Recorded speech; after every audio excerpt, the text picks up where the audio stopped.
Bonjour. L'article que je vais présenter, je suis Damien Bricard. L'article que je vais présenter était un chapitre de ma thèse et a été récemment publié. En fait, il porte sur la mesure des inégalités des chances en santé et propose une application à travers la comparaison entre pays européens. Alors, la théorie de l'égalité des chances distingue des déterminants qui sont plus injustes que d'autres. D'une part, on a des inégalités qui sont liées à des facteurs dont l'individu est responsable, qui seraient légitimes et considérés comme des efforts. Et d'autre part, on a des inégalités liées à des facteurs dont l'individu n'est pas responsable, qui seraient illégitimes et reconnus comme inégalité des chances. Il apparaît ainsi important de se poser la question de la contribution à la fois des circonstances et des efforts aux inégalités de santé. Cependant, la difficulté, c'est que les efforts, qui peuvent être, dans notre cas, par exemple, les comportements de santé, et les circonstances, qui peuvent être, par exemple, le milieu d'origine, ne sont pas indépendants. On peut faire, par exemple, l'hypothèse de causes sociales au comportement de santé, mais aussi l'hypothèse d'une transmission entre générations des comportements de santé. Ainsi, dans la littérature, il y a un débat sur la définition des efforts qui se concentre surtout autour de deux positions normatives. Une première position qui va respecter les préférences et en fait considérer que les efforts sont les comportements de santé, quelle que soit la corrélation avec les circonstances. Il faut respecter les préférences des individus. Et la seconde position, on appellera par la suite cette position la position de Brian Barry. La seconde position correspond à l'approche dite du contrôle, et en fait considérer que les comportements ou les choix des individus sont des efforts que si les individus ont un contrôle sur ces choix, et ainsi on peut considérer que c'est dans le cas où les efforts ne sont pas corrélés aux circonstances. Alors, dans la littérature en économie de la santé, il y a eu une augmentation importante des articles sur les inégalités des chances en santé. Et dans cette littérature, le milieu social d'origine a été démontré comme étant un indicateur pertinent des circonstances dans la mesure où il n'est pas choisi par les individus. Et d'un autre côté, les comportements étaient reconnus comme des efforts. Mais cette littérature reste quand même limitée dans la mesure où il est difficile, où il y a très peu d'enquêtes qui mesurent le milieu d'origine et les comportements à risque. Donc, le but de cet article, en fait, c'est de mesurer les inégalités des chances en santé et les inégalités qui seraient légitimes, alors en Europe entière et séparément dans les différents pays, et voir en fait si il y a une différence dans cette mesure des inégalités des chances selon qu'on adopte une position ou l'autre concernant l'association entre les circonstances et les efforts. Et donc on va comparer les pays européens selon 3 indicateurs. Donc l'importance des inégalités des chances en santé, l'importance des inégalités liées au comportement et la différence qui est liée au choix lié à la corrélation entre les comportements et les circonstances. Donc le but en fait c'est de modéliser la santé comme une fonction des circonstances, qui sont les caractéristiques de la génération précédente, mais aussi les conditions dans l'enfance, mais aussi une fonction des efforts, ici des comportements à risque, et aussi une fonction des déterminants démographiques qui sont considérés comme des déterminants biologiques de la santé. Et il reste une partie, un terme d'erreur qui serait de la chance et bien sûr des circonstances et des efforts qui ne sont pas observés. Donc dans notre cas, on on va se concentrer sur une forme réduite, parce qu'en fait, ici, on est principalement intéressé par les corrélations entre à la fois la santé et les comportements, et la santé et les circonstances. Et on n'est pas directement, en tout cas, on n'a pas l'ambition ici de faire de la causalité. Donc, en termes d'estimation, il va y avoir deux stratégies d'estimation qui vont être différentes selon le scénario qu'on va considérer, si c'est la position de Barry ou si c'est la position de Romer, qu'on a définie précédemment. Donc dans le cas de Barry, où alors ici les efforts seraient directement les comportements à risque, on peut estimer directement donc une régression avec nos différents facteurs. Par contre, dans le cas de Romer, qui a pour idée que les efforts qui sont corrélés aux circonstances sont finalement des circonstances, on va faire en fait une estimation en deux étapes, et une première estimation avec des équations auxiliaires pour décorréler en fait les comportements de ce qui est lié aux circonstances. Donc cette première étape va permettre de récupérer un résidu, donc orthogonal aux circonstances, et qui va être considéré comme effort dans l'équation de santé qu'on va considérer. Donc tous ces modèles vont être estimés par des modèles de probabilité linéaire pour qu'on ait bien un vrai résidu. Et donc les estimations sont faites à la fois pour l'Europe entière et ensuite séparément par pays. Donc, en fait, pour faire cette décomposition, on est intéressé par un indicateur qui va être décomposable par un indicateur d'inégalité qui va être décomposable par source. Et ici, nous avons choisi de choisir la décomposition de la variance. Et donc cette variance, cette variance de la santé, elle va être décomposée en 4 différentes sources, celles liées donc aux circonstances, celles liées aux efforts, celles liées au démographique et celles liées aux résidus. Donc là, ce qui nous intéresse particulièrement, c'est la contribution des circonstances et la contribution des efforts. Et on va considérer deux autres indicateurs. Un premier indicateur qui considère la part donc, relative des inégalités des chances par rapport à la part due à la fois aux circonstances et aux efforts. Donc dans quelle mesure les inégalités des chances sont importantes par rapport aux efforts. Et un autre indicateur qui va en fait être la différence relative entre les deux scénarios, donc selon qu'on considère l'association entre circonstances et efforts ou non. Ensuite, pour tester donc les différences entre pays et pour obtenir des écarts types, comme on a une estimation qui va être en plusieurs étapes et un calcul d'indicateurs, on va utiliser une méthode de bootstrap. Donc on estime, comme j'ai dit, sinon les modèles séparément. Et afin de comparer les différents pays, on va faire différents groupes de pays en faisant des tests bilatéraux de différence, enfin unilatéraux de différence. Et donc, en fait, ça va nous permettre d'avoir 3 groupes.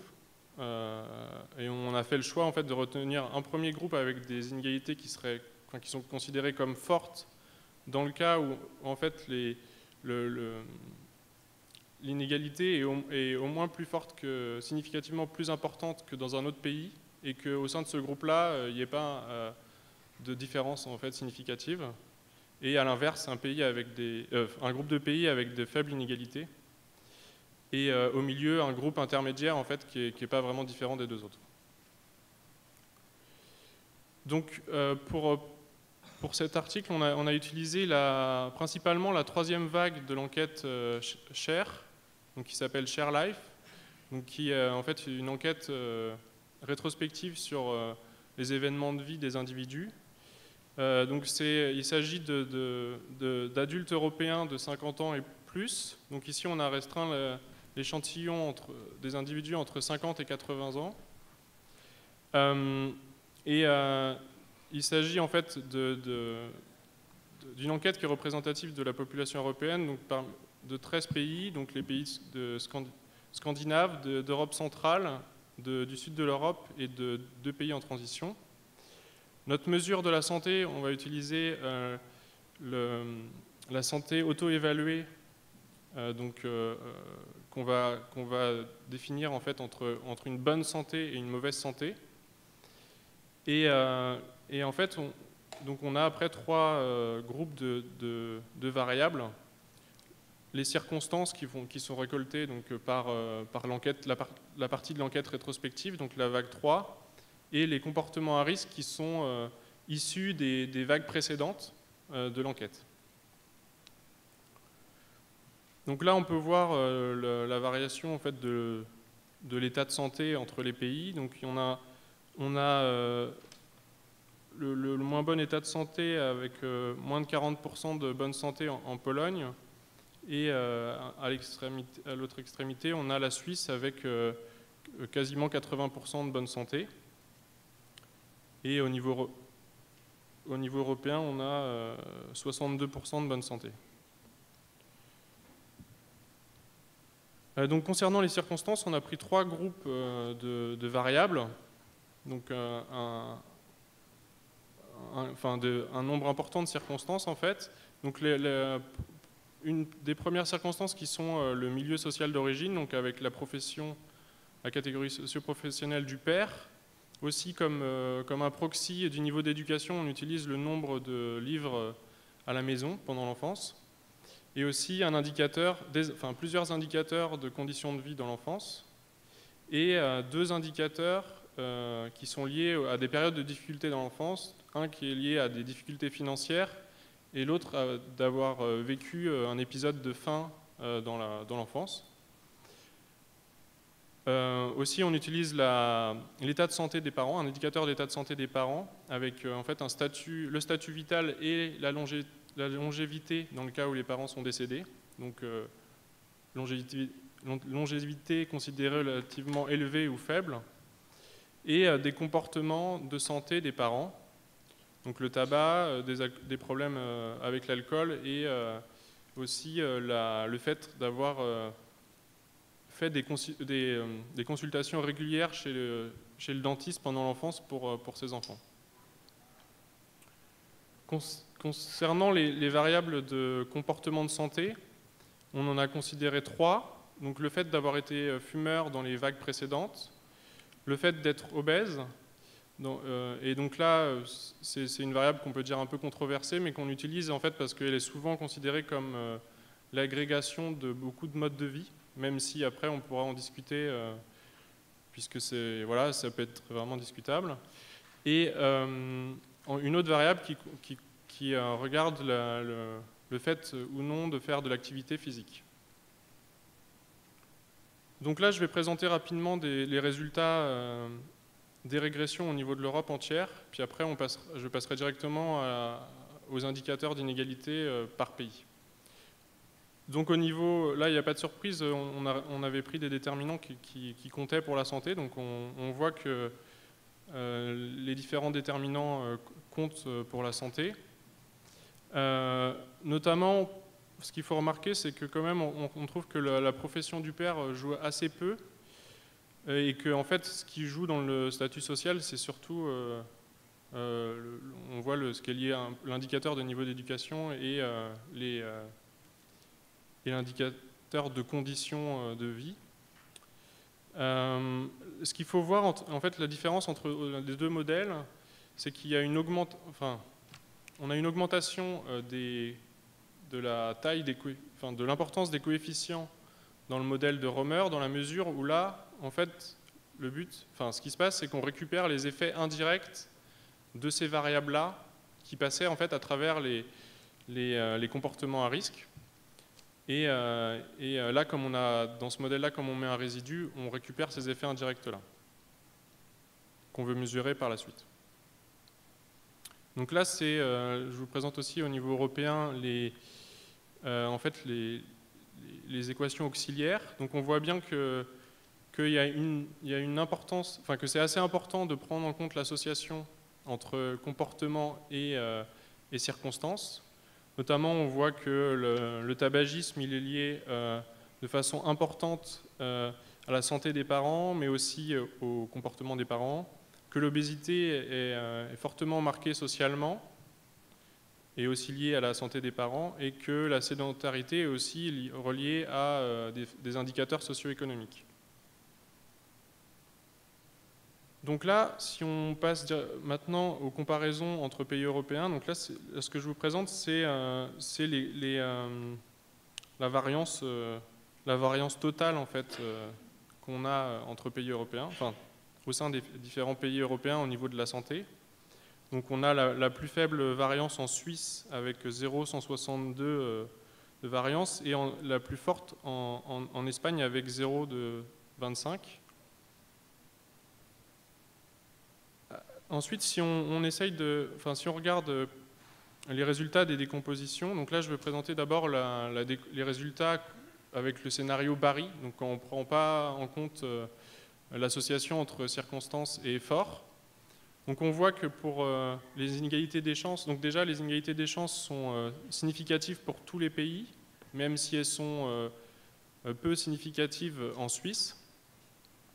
On voit qu'il y a 3 groupes de pays. Un premier groupe avec des fortes inégalités des chances qui est l'Autriche, la France, l'Espagne et l'Allemagne, et un groupe qui a relativement moins d'inégalités des chances qui est la Suède, la Pologne, la Belgique, les Pays-Bas et la Suisse. Ensuite, quand on regarde les inégalités liées aux efforts, on voit qu'il y a aussi qu'il y a beaucoup de variabilité entre pays, et que là on a plutôt 2 groupes avec la France qui a une position intermédiaire. Et les 2 groupes sont, ceux qui ont vraiment plus d'inégalités liées aux efforts, ça serait l'Allemagne et la Belgique et l'Autriche. Et donc là, après, on peut en déduire donc la part conséquente en fait d'inégalité des chances par rapport aux inégalités liées aux efforts. Donc là, en fait, c'est une combinaison des deux graphiques précédents, des 2 résultats précédents, et du coup, on retrouve avec relativement beaucoup d'inégalités des chances des pays comme la République tchèque et la Grèce, l'Espagne et la France, alors qu'on a des pays avec des faibles inégalités des chances qui sont l'Allemagne, l'Italie, la Suisse, la Belgique et les Pays-Bas. Au niveau de l'Europe, on a ces inégalités des chances représenteraient 50% des inégalités, de ces inégalités. Donc là, si on regarde plus précisément, donc spécifiquement la différence entre le fait de considérer ou pas l'association entre circonstances et efforts et le cas où on ne la considérait pas. Donc on voit qu'il y a très peu de changements, donc dans les 2 premiers graphiques, on voit qu'il y a très peu de changements dans le classement des pays, que l'inégalité des chances a augmenté, ce à quoi on s'attendait, globalement et dans tous les pays. Mais par contre que l'association, donc on regarde de combien contribue l'association entre circonstances et comportement, on voit qu'il y a des variations entre pays, et on a notamment une très forte contribution pour la Belgique, les Pays-Bas, l'Italie et l'Allemagne, donc dans le graphique du bas, et une contribution beaucoup plus faible pour la Suisse et la Suède, puisque cette contribution est de moins de 5%. Et au niveau européen, on aurait donc une contribution de 17%.